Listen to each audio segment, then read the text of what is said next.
check in now at the end of this vlog and let you know where I am on my reading.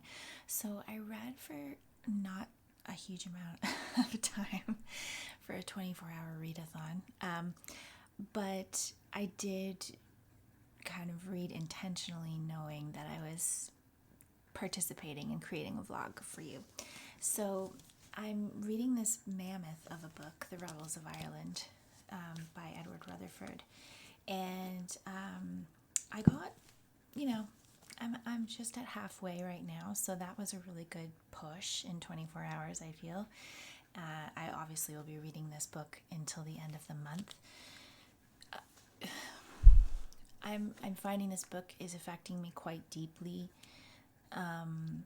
This is the second in the Dublin saga, so if you're considering reading this for a future Irish readathon or just in general, I would recommend starting with the Princes of Ireland, which is the first edition, the first section of this book.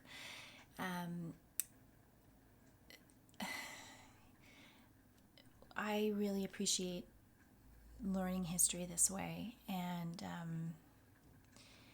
the turmoil between Catholics and Protestants is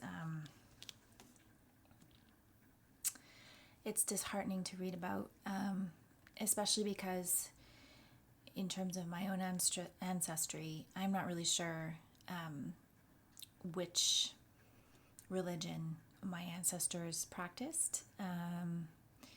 They probably practiced both at some point. So, were Catholics who became Protestants. It's possible that they, when they arrived in Ireland, they were already Protestants. I really don't know. So, to me, learning about the turmoil and the difficulty and the discrimination and all those things is kind of hard to read. But I am really I'm really appreciating learning this history, and I think that I've read several of Rutherford's books, and I think the Dublin Saga is my favorite, because he really, captures some characters that really tell the story in a way that connects you to each side and shows you the complexity of the relations. There's a little bit in here of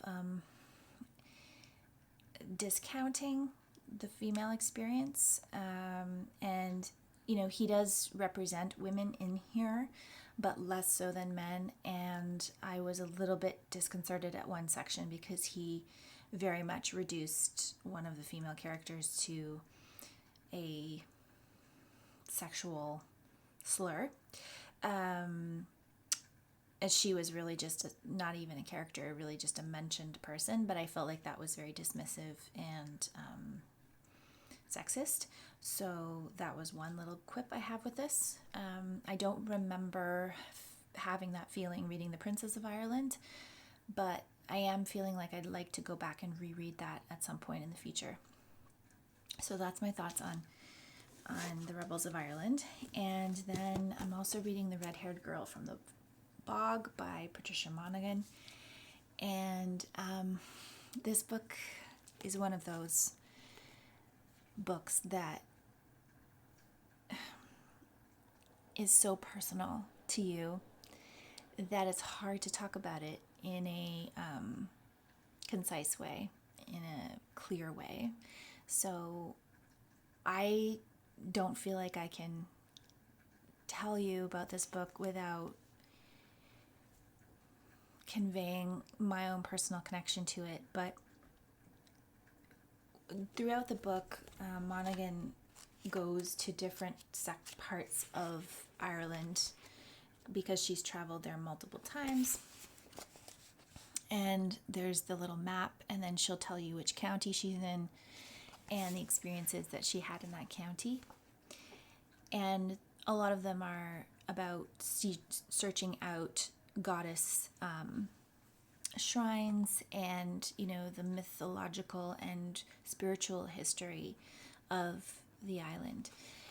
And she's also a beautiful nature writer. So, if you want to read a lyrical description of the landscape in Ireland, then I would recommend this book. And there's just something about her journey in this story and how she tells it that is very deeply affecting for me. And she questions the nature of identity in a way that I feel very akin to, growing up as I have in a colonized place as a descendant of colonizers and settlers who came to a new place from a place where they were probably experiencing discrimination. So there's just so many layers there. And this book, to me, is a wonderful description of that. And as she's mentioning historical events in Ireland's history, I'm relating that to the rebels of Ireland. So that's really a great companion. I think the first time I read this, I was not reading anything about the history of Ireland. And so I didn't really have a reference point for a lot of the mentions that she does to Irish history, because she doesn't delve into Irish history here very much. So reading the other book is definitely helping. And then the other book I was dabbling with is Walking a Sacred Path, Rediscovering the Labyrinth as a Spiritual Practice by Lauren Artress. And this is actually not Irish at all. This is some research that I'm doing for my artistic practice. I'm reading about labyrinths right now and kind of exploring them as symbols. And if you're interested in learning more about that research, there is an art journaling and art research video that I just made that you can learn about that work. So thanks so much for following along. This is kind of a quiet weekend Irish readathon vlog. And I will be back again with more videos very soon. Thanks for watching.